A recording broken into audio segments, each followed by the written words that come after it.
Tin thế giới, gió lội trên sông, phóng dậy trên biển. Xin kính chào quý bà con cô bác đang theo dõi bản tin thế giới cập nhật.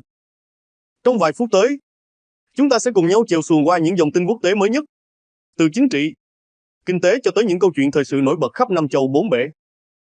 Mời bà con cùng lội nước theo dõi những diễn biến đang làm cả thế giới xôn xao như cá gặp lũ. Tổng thống Ukraine Volodymyr Zelensky vừa lên tiếng, nói rằng trong tuần qua, quân Nga đã thả hơn 4.500 con ong sắt, tức UAV, tên lửa và bom lượn, bay ào ào như gió chướng vào đất nước ông. Cụ thể, ông cho hay Nga đã tung ra 3.100 UAV, 1.360 quả bom lượn và 92 tên lửa các loại, nhằm đập phá lưới điện và cơ sở năng lượng của Ukraine trước khi mùa đông kéo về như mây đen giăng kín trời. Ông Zelensky cảnh báo, nếu Moscow cứ tiếp tục thọc gậy bánh xe vào hạ tầng năng lượng của Ukraine, thì dân Nga cũng sẽ phải chịu cảnh tắc. Siêu thị Sigma ở vùng Donetsk, nơi Nga đang kiểm soát, nằm dọc theo đường cao tốc Slaviansk-Donetsk-Mariupol, đã bị UAV của Kiev đánh úp như tôm chui vào lưới, khiến cả khu gần như bị thiêu rụi. Hãng RT dẫn lời trung tâm kiểm soát và điều phối chung của Donetsk cho hay vụ tấn công gây ra một đám cháy lớn như rơm khô gặp lửa, bao trùm toàn bộ siêu thị. Quan chức địa phương nói ngọn lửa lan nhanh như nước lũ, làm sập phần mái và khung bên trong. May mắn là không có thiệt hại về người. Lực lượng cứu hộ đã được điều động tới hiện trường, kịp thời đắp đê ngăn lũ, không để ngọn lửa lan sang khu vực lân cận. Trong khi chiến trường vẫn nước lớn nước ròng, Tổng thống Zelensky ngày 12 tháng 10 bày tỏ hy vọng Tổng thống Mỹ Donald Trump sẽ thả câu đúng chỗ, dùng chiến thuật gây áp lực như từng làm trung gian cho lệnh ngừng bắn giữa Israel và Hamas, để kéo Nga về phía hòa bình. Ông Zelensky cũng cho biết đã nói về với ông Trump qua điện thoại. Trong cuộc trò chuyện, ông Trump thừa nhận cuộc xung đột Ukraine là con cá lớn khó bắt vì quy mô và tầm ảnh hưởng của Nga. Tổng thống Ukraine nhấn mạnh, Kiev đang cần lưới chắc, chạy rộng, tức năng lực phòng không thực sự và khả năng tấn công tầm xa. Ông Zelensky nói, chúng tôi biết ơn các đối tác, nhưng như vậy vẫn chưa đủ, rồi nhắc tới tên lửa Tomahawk và các thiết bị khác. Ông cũng nhấn mạnh tầm quan trọng của việc chặn nguồn nước từ đầu nguồn, tức thắt chặt các biện pháp trừng phạt kinh tế Nga để cắt đứt dòng tài chính cho chiến sự. Ông lập luận rằng, phải bắt đầu từ trừng phạt và thuế quan. Nếu Mỹ đóng đập toàn bộ các biện pháp trừng phạt lên Nga, đặc biệt là trong lĩnh vực năng lượng và ngân hàng, thì Nga sẽ không còn đường lách qua khe cửa. Về phía Mỹ, ông Trump gần đây thừa nhận việc kéo thuyền Ukraine vào bờ khó hơn so với giải quyết xung đột Israel-Palestine. Dù ông tuyên bố rất hòa hợp vào bờ khó hơn so với giải quyết xung đột Israel-Palestine. Dù ông tuyên bố rất hòa hợp với Tổng thống Nga Vladimir Putin, nhưng cũng thừa nhận có phần thất vọng. Chính quyền ông Trump đã thả lưới làm trung gian cho một thỏa thuận hòa bình giữa Kiev và Moscow từ khi ông nhậm chức vào tháng 1. Nhưng kết quả vẫn trúng cá nhỏ, hụt cá lớn. Ông Trump đã nhiều lần trao đổi với ông Putin. Và vào tháng 8, hai người đã gặp nhau tại Alaska.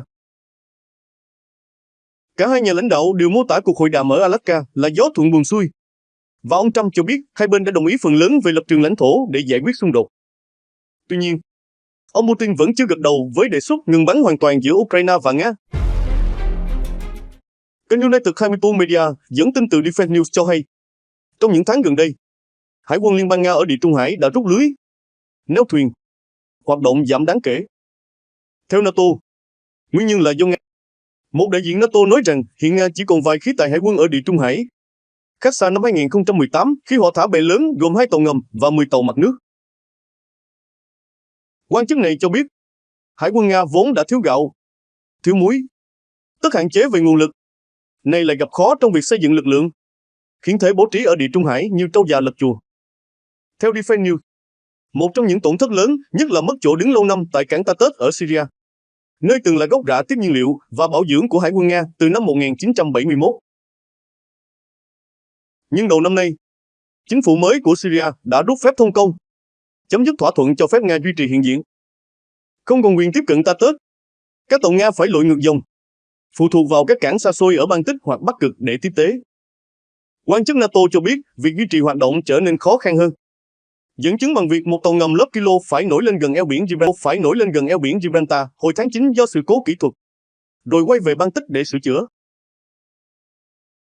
Các nhà phân tích NATO nhận định sự suy giảm hoạt động ở Địa Trung Hải trùng khớp với việc Nga gom rơm trước bão, tức tăng cường chú ý tới Baltic và vùng cực Bắc.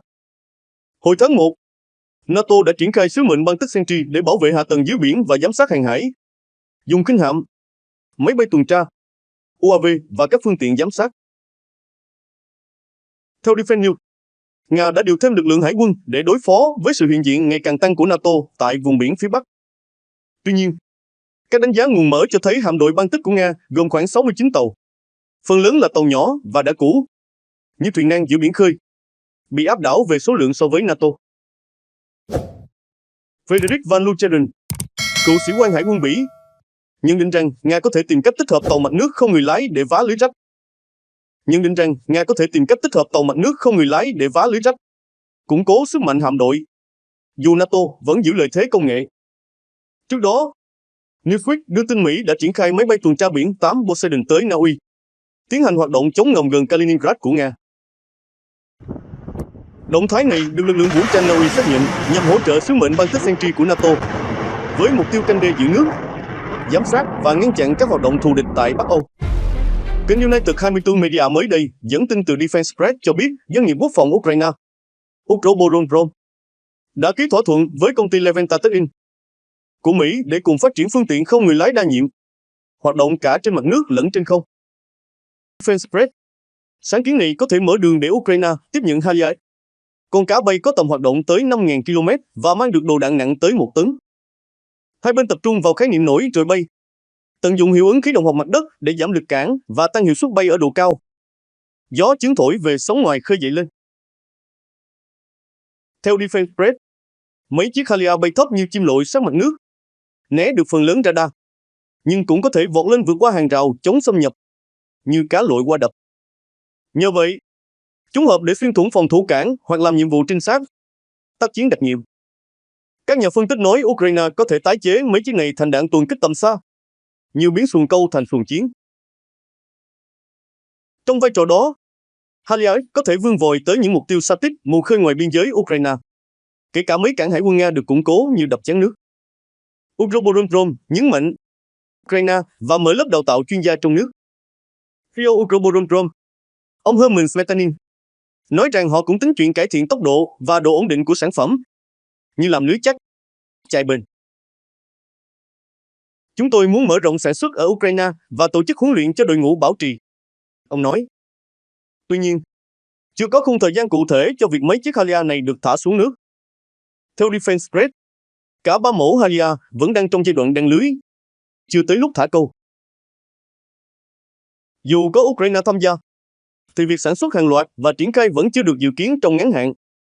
Trước đó, báo The Street Journal đưa tin, Lầu Năm Góc đang gõ cửa các nhà sản xuất UAV Ukraine sau khi một số startup Mỹ chạy không dính cá, tức không đáp ứng được yêu cầu chiến trường. Các công ty Ukraine như Kform, vốn đã sản xuất hàng triệu UAV trong điều kiện nước lớn nước ròng, nay hợp tác với các hãng Mỹ triệu UAV trong điều kiện nước lớn nước ròng. Nay hợp tác với các hãng Mỹ để cung cấp hệ thống chi phí thấp, chống gây nhiễu, và một số có thể sớm được đưa ra đồng phục vụ quân đội Mỹ. Mới đây, Thủ tướng Hungary, ông Viktor Orbán, đã thổi còi phát động một bản kiến nghị quốc gia phản đối cái mà ông gọi là kế hoạch chiến tranh của Bruxelles. Thực ra đây là sáng kiến quốc phòng của EU, bao gồm việc hỗ trợ tài chính cho Ukraine. Trong một tuyên bố đăng trên trang cá nhân, ông Orbán nói chính phủ Hungary đang phát động bản kiến nghị phản đối kế hoạch viện trợ quân sự của EU cho Ukraine, đồng thời kêu gọi dân Hungary ra đồng ký tên. Ông nhấn mạnh, chiến dịch thu thập chữ ký sẽ diễn ra khắp thành thị tới làng quê, như gom rơm khắp ruộng. Theo ông, sáng kiến quốc phòng được trình bày tại hội nghị Copenhagen tập trung vào việc cung cấp tài chính cho Ukraine, nhưng lại giấu lưới, không cho thấy dây, tức không rõ chi phí hay thời gian thực hiện. Ông cho rằng sáng kiến này có thể là hành động khiêu khích, dễ dẫn tới chiến tranh. Ngoài ra, ông Orbán cũng cáo buộc EU đang ép nước vào bờ, gây sức ép với Hungary bằng loạt biện pháp như cáo buộc gián điệp, bê bối tin giả và thao túng pháp lý, chỉ vì Hungary phản đối viện trợ Ukraine. Trước đó, Hungary đã nhiều lần chặn dòng, ngăn và trì hoãn các gói viện trợ tài chính của EU cho Ukraine. Gần đây nhất, cuối tháng 8 năm 2025, Hungary đã chặn khoảng 6,6 tỷ euro từ Quỹ Hòa bình châu Âu EPF, khiến viện trợ ứ động như nước trong ao hơn 6 tỷ euro. Hungary cũng đã kiện EU lên Tòa án Công lý châu Âu ECJ về việc dùng lợi nhuận từ tài sản Nga bị đóng băng để viện trợ cho Ukraine. Giới phân tích cho rằng bản kiến nghị phản ánh lập trường chặt dây neo của Hungary trong việc phản đối viện trợ quân sự, tài chính của EU cho Ukraine. Động thái này có thể khiến chính sách hỗ trợ cho Kiev trật bánh. Trong khi đó, chuyến công du của các quan chức cấp cao EU tới Ukraine gần đây đã gửi đi thông điệp mạnh mẽ rằng Kiev vẫn còn nhiều việc phải làm để vá lưới, tức đáp ứng tiêu chuẩn gia nhập EU. Việc trở thành thành viên EU đòi hỏi sự đồng thuận tuyệt đối từ 27 quốc gia thành viên. Như Hungary đang chặn dòng ngăn tiến trình đàm phán tiếp theo, viện lý do lo ngại quyền ngôn ngữ và văn hóa của cộng đồng người gốc Hungary sống ở miền Tây Ukraine. Lập trường cứng rắn của Budapest khiến nhiều nước EU mất kiên nhẫn. Để gỡ nút thắt, bà Marta Koch, viên phụ trách mở rộng EU, đã dẫn đầu phái đoàn cấp cao đến Ukraine. Trong chuyến thăm, bà đã gặp đại diện cộng đồng người Hungary thiểu số, nỗ lực hạ nhiệt và thúc đẩy đối thoại. Với người dân Ukraine, triển vọng gia nhập EU từ lâu là ánh đèn cuối bến, biểu tượng của hy vọng và khát vọng về một tương lai ổn định, thịnh vượng. Nhưng nước trong vẫn còn đáy, thách thức nội tại vẫn hiện hữu. 2 tháng sau cuộc gặp thân thiện giữa Tổng thống Mỹ Donald Trump và Tổng thống Nga Vladimir Putin tại căn cứ quân sự Alaska, sự kiện từng được kỳ vọng kéo thuyền lại gần nhau, thì một nhà ngoại giao Nga cho rằng tinh thần Alaska đang đóng băng. Với Nga, hội nghị thượng đỉnh tại Ankara có 2 mục tiêu: thuyết phục ông Trump gây sức ép với Ukraine và châu Âu để đạt thỏa thuận hòa bình có lợi cho Moscow và phá băng quan hệ Mỹ-Nga. Nhưng Thứ trưởng Ngoại giao Nga, ông Sergei Ryabkov, lại nói rằng gió không thuận, nước không xuôi, tiến triển rất ít động lực đã mất. Ông nói Moscow đã thả tín hiệu sẵn sàng xây dựng lại quan hệ, nhưng Washington chưa thả neo đáp lại. Chúng ta có nền tảng quan hệ nhất định với Washington, nhưng đã rạn nứt và đang sụp đổ, ông Ryabkov nói. Vết nứt đã chạm tới móng nhà. Sau phát biểu đó, một trợ lý của Điện Kremlin, người phát ngôn của ông Putin, nhấn mạnh rằng quan hệ với Washington vẫn tiếp tục. Ông Putin vẫn lạc quan khi nói về Ukraine và quan hệ Mỹ-Nga. Tổng thống Putin phát biểu tại họp báo rằng đây là vấn đề phức tạp cần nghiên cứu thêm, nhưng vẫn dựa trên cuộc thảo luận tại Alaska. Phát biểu với Kommersant, trợ lý Điện Kremlin nói Nga đã đồng ý với một số nhượng bộ tại hội nghị Alaska và sẵn sàng thực hiện nếu ông Trump kéo được lưới, tức đạt điều kiện từ Ukraine và châu Âu. Sự khác biệt rõ rệt về giọng điệu giữa các quan chức cấp cao và tổng thống là điều hiếm thấy ở Moscow. Giới phân tích cho rằng điều đó cho thấy chiến lược nước đôi của Nga, kết hợp giữa mềm mỏng và cảnh báo cứng rắn để thích ứng với mặt trận ngoại giao đang thay đổi sau hội nghị Nga-Mỹ. Dù đề xuất của ông Trump có kết quả tích cực với tiến trình hòa bình tại Gaza, nhưng ông lại thất vọng vì không thể làm trung gian chấm dứt xung đột Nga. Gió ngược thổi về sóng dữ tràn. Vladimir Putin vừa thả câu rằng Nga sẽ tự nguyện giữ giới hạn số lượng vũ khí hạt nhân chiến lược theo hiệp ước kiểm soát vũ khí cuối cùng còn hiệu lực với Mỹ. Sau khi hiệp ước này hết mùa vào năm 2026, ông hy vọng Washington cũng thả lưới cùng chiều. Tổng thống Trump thì nói nghe cũng hay, nhưng phía Mỹ vẫn chưa gật đầu chính thức. Máy bay không người lái UAV giờ đây nổi lên như cá lội ngược dòng, làm thay đổi cục diện chiến tranh hiện đại. Từ cách lập kế hoạch, thu thập tin tình báo cho tới đánh trận. Từ châu Âu tới Trung Đông, các cuộc xung đột đều cho thấy UAV đang vẽ lại bản đồ chiến sự. Mới đây, 2 công ty Mỹ, Epitrust và General Dynamics Land Systems, giới thiệu hệ thống robot năng lượng định hướng mới mang tên Leonidas A. Hệ thống này được thiết kế để làm tắt điện UAV bằng cách phá hỏng bộ điện tử của chúng, như cắt dây máy bơm giữa mùa hạn. Theo thông cáo báo chí, Leonidas là mô đun vũ khí điện tử vi sóng có định hướng, gắn trên khung gầm robot của GDS. Sự kết hợp này, về lý thuyết, có thể vá lưới rách của hệ thống có người lái trong cuộc chiến chống UAV. Đặt hệ thống trên khung gầm robot tự động giúp giảm rủi ro cho binh sĩ, như thả lưới mà không cần chèo. Nền tảng nhỏ hơn cũng dễ ngụy trang, dù việc giấu lưới giữa đồng vẫn còn khó. Khung TRS ban đầu được thiết kế để phóng UAV tự hành, nhưng vẫn gánh nổi mô đun Leonidas, biến nó thành cái chài bắt UAV giá rẻ. Mục tiêu là tạo ra khí tài không gây nguy hiểm cho con người, nhưng có uy lực vô hiệu hóa mục tiêu điện tử đối phương, như thổi gió tắt đèn, và tiết kiệm chi phí so với vũ khí truyền thống chứa thuốc nổ. Ngoài ra, The Wall Street Journal dẫn nguồn tin cho biết Bộ Chiến tranh Mỹ, trước gọi là Bộ Quốc phòng, đang đẩy guồng máy sản xuất tên lửa và 12 hệ thống vũ khí chủ chốt, vì lo ngại kho lúa cạn đáy. Lầu Năm Góc kêu gọi các nhà cung cấp tên lửa tăng mạnh công suất sản xuất. Sáng nay, Lầu Năm Góc kêu gọi các nhà cung cấp tên lửa tăng mạnh công suất sản xuất. Sáng kiến này nằm trong khuôn khổ Hội đồng tăng tốc đạn dược do Thứ trưởng Stephenberg chủ trì. Hội đồng tập trung vào 12 hệ thống, gồm Patriot, tên lửa chống hạm LRSM, tên lửa Thunder 6, PRSM và JASM. Trong đó, Patriot được coi là con cá đầu đàn, khi Lockheed Martin đang đuối sức trước nhu cầu tăng vọt toàn cầu. Hồi tháng 9, Lục quân Mỹ đã ký hợp đồng gần 10 tỷ USD để sản xuất khoảng 2.000 tên lửa P-3 đến năm 2026, với kế hoạch duy trì sản lượng như nước trồng đều đặn sau đó. Mới đây, báo New York Times đưa tin, ít nhất 4 người thiệt mạng và nhiều người bị thương nặng trong vụ xả súng tại quán bar Gillette Bar và Grill trên đảo sưu tầm Helena, ngoài khơi bang Susquehanna. Ngay trước 1 giờ sáng ngày 12 tháng 10, cảnh sát Hartford nhận được nhiều cuộc gọi báo vụ nổ súng. Khi đến nơi, họ thấy nhiều người bị thương. Hàng trăm người có mặt lúc đó đã chạy như cá gặp lưới sang các cơ sở lân cận để thoát thân. Theo xác nhận, 4 người chết tại chỗ, 4 người khác nguy kịch. Tổng cộng ít nhất 20 người bị thương.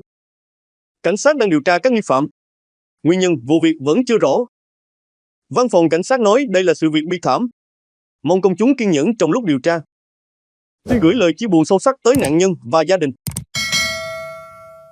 Hạ nghị sĩ Nancy Mace, đại diện bang Nam Carolina, viết trên mạng xã hội rằng bà vô cùng đau lòng, cầu nguyện cho nạn nhân và những người bị ảnh hưởng bởi hành động bạo lực này. Ít ngày trước, tại thành phố Leland, phía tây bang Mississippi, 6 người thiệt mạng sau trận bóng đá mừng ngày hậu trường. Khoảng 20 người bị thương, 4 người nguy kịch. Vụ việc xảy ra gần tòa thị chính trung tâm Leland.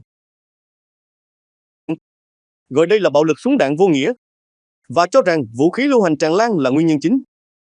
Cùng thời điểm, tại thị trấn Heidelberg, phía đông bang Mississippi, 2 người thiệt mạng trong vụ nổ súng ngay trong khuôn viên trường học.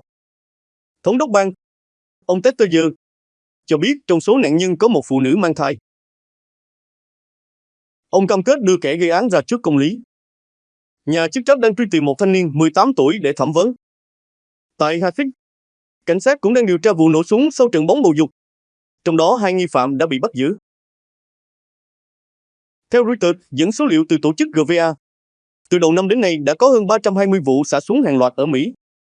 GVA định nghĩa xả súng hàng loạt là vụ có từ 4 người trở lên bị thương hoặc tử vong, không tính thủ phạm. Giới chức Mỹ mới đây xác nhận 16 người thiệt mạng trong vụ nổ lớn tại cơ sở sản xuất vũ khí quân sự ở bang Tennessee. Ban đầu, 18 người khí quân sự ở bang Tennessee.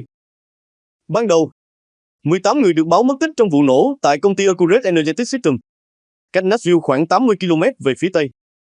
Sau đó, cảnh sát trưởng Rick Davis xác nhận có 2 người không có mặt tại hiện trường, dù phương tiện và vật dụng cá nhân của họ được tìm thấy tại đó. Vụ nổ mạnh đến mức thổi bay cả chuồng trâu, san phẳng toàn bộ trụ sở rộng 5 km vuông của công ty ở Bucknell. Khi được hỏi mô tả hiện trạng, cảnh sát trưởng nói không còn gì để mô tả. Nó đã biến mất. Hình ảnh trên không cho thấy chỉ còn nền nhà. Xung quanh là bãi đổ xe cháy rụi. Mảnh vỡ xe nằm ngổn ngang. Cảnh sát cho biết đã thông báo cho gia đình của tất cả 16 người thiệt mạng. Ông David nghẹn ngào, chúng tôi sẽ gọi họ là nạn nhân. Những người thân yêu của chúng tôi. Hơn 300 nhân viên cứu hộ đã rà soát gần như toàn bộ khu vực, nhưng không phát hiện người sống sót. Hoạt động đã hiện người sống sót.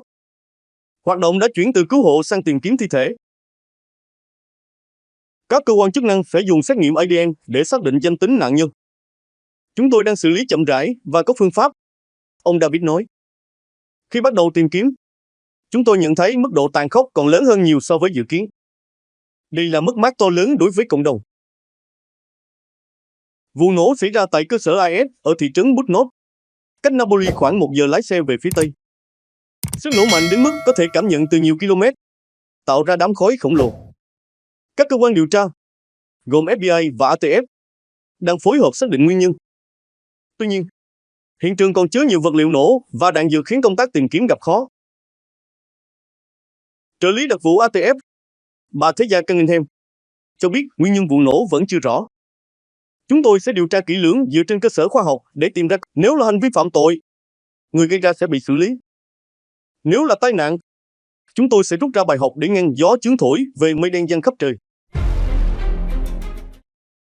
Trong một bài viết trên mạng xã hội Truth Social, Tổng thống Mỹ Donald Trump trấn an, đừng lo về Trung Quốc. Mọi chuyện sẽ ổn thôi. Ông nói Washington muốn giúp chứ không gây hại cho Trung Quốc. Đồng thời cho biết Chủ tịch Tập Cận Bình không muốn nước mình rơi vào suy thoái. Và ông cũng vậy. Như hai bên cùng chèo một xuồng. Trước đó, ông Trump tuyên bố sẽ áp thuế bổ sung 100% với hàng hóa Trung Quốc, dự kiến hiệu lực từ ngày 1 tháng 11. Lý do là Trung Quốc vừa hạn chế xuất khẩu đất hiếm, loại nguyên liệu thiết yếu dùng trong điện thoại thông minh tới máy bay chiến đấu, như giữ lúa, giống không cho vay. Trong bài đăng trên Truth Social, ông Trump nêu rõ từ ngày 1 tháng 11 năm 2025 hoặc sớm hơn, tùy theo hành động của Trung Quốc, Mỹ sẽ áp thuế 100% ngoài các mức hiện nay. Ông cũng cho biết Mỹ sẽ đáp trả bằng kiểm soát xuất khẩu riêng đối với phần mềm quan trọng của các công ty Mỹ, như đóng cửa kho, giữ bí quyết. Căng thẳng gia tăng có thể lật xuồng cuộc gặp tiềm năng giữa ông Trump và Chủ tịch Tập Cận Bình bên lề hội nghị APEC tại Hàn Quốc cuối tháng 10 hoặc đầu tháng 11. Trong một bài đăng khác, ông Trump viết rằng dường như không có lý do gì để gặp Chủ tịch Trung Quốc trong chuyến công du sắp tới. Ông không chính thức hủy cuộc gặp, nhưng ám chỉ rằng nó có thể không diễn ra, như thả câu mà không buộc dây. Về phía mình, Trung Quốc khẳng định sẽ không nhượng bộ trước tuyên bố áp thuế mới của Mỹ, đồng thời kêu gọi Mỹ nối dây thương lượng thay vì làm leo thang căng thẳng. Trong tuyên bố chính thức, Bộ Thương mại Trung Quốc nói, lập trường của chúng tôi là nhất quán. Chúng tôi không muốn, nhưng cũng không sợ. Những lời đe dọa thuế cao không phải cách đúng đắn để hợp tác. Nếu Mỹ đi sai đường, Trung Quốc sẽ có biện pháp kiên quyết để bảo vệ quyền và lợi ích hợp pháp, như đắp đê giữ ruộng. Theo báo South China Morning Post, tuyên bố áp thuế 100% như đắp đê giữ ruộng 100% với toàn bộ hàng hóa nhập khẩu từ Trung Quốc của ông Trump đã khiến nhiều doanh nghiệp xuất khẩu Trung Quốc như cá gặp nước đục. Trong bối cảnh thời hạn ngày 11 tháng 11 đang đến gần, các nhà máy chạy đua với gió để giao hàng trước khi thuế mới áp dụng. Tại tỉnh Quảng Đông, trung tâm sản xuất hàng đầu Trung Quốc, nhiều nhà máy phải hoạt động suốt đêm để kịp tiến độ. Ông Erlang Giao, doanh nhân xuất khẩu thiết bị điện tử tại Quảng Châu, cho biết ông đã phải đặt thêm nhiều container vận chuyển hàng sang Mỹ càng sớm càng tốt, như gom rơm trước bão. Giới phân tích cho rằng các nhà xuất khẩu Trung Quốc đang hoạt động trong môi trường đầy bất định kể từ khi chính quyền ông Trump thổi lửa lại chiến tranh thương mại. Hồi tháng 4, ông từng đe dọa nâng thuế lên tới 145% với một số mặt hàng Trung Quốc, nhưng sau đó hoãn 90 ngày.